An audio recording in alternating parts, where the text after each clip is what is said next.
দৌলদিয়ার ওই বাসডুবির ঘটনার মধ্যে একটা বাচ্চা দেখছেন আপনারা, মা মা মা বলে চিল্লায় আর বলতে লাগলো, মা তুমি আমারে এতিম করে কোথায় গিয়েছো? ও মা তুমি আর তোমাকে নিয়ে আমি তো ঢাকায় রওনা হয়েছি। যখন বাসটা নদীর মধ্যে পড়ে গেল, ওই জায়গার মধ্যে মা একটাবারও নিজের জীবনের কথা মা চিন্তা করলো না। মা ওই রেলিং এর ভিতর দিয়ে নিজের সন্তানটাকে মা বের করে দিল। মায়ের মনের মধ্যে চিন্তা, আমার পোলাটা একটু বাইচা যাক, আমার পোলাটা সাঁতার যেহেতু কাটতে পারে, ওর সাঁতার কেটে একটু পারে যেতে পারবে, সবাই তোরে দৌড়াদৌড়ি করে ওপরে ওঠাবে।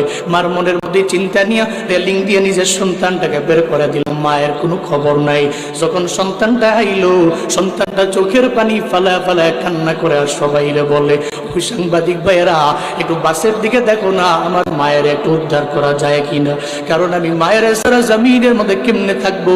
আমি মায়ের সঙ্গে রওনা হলাম, ঢাকায় যাব, কিন্তু যাওয়ার পথে আমি তো বেঁচে গেলাম, আমার মা তো বেঁচে নাই, আমার মা তো জমিন থেকে বিদায় নিয়ে মনে হয় চলেই গেল। এই দৌলদিয়ার ঘটনা তোমার আমারে স্মরণ করে দেয় মরণ তোমার আমার কি পরিমাণে কাছে। আমার আল্লাহ অসহায় বানাইতে দেরি করে না।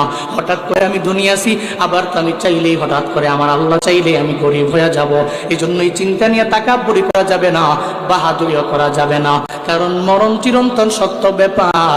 তবে কোন জায়গায় হব আমি আপনি জানি না, যেহেতু জানি না তাহলে আমার আপনার দ্বারা জীবনে কোনোদিন তাকাব্বুরি আর অহংকারী মানায় না।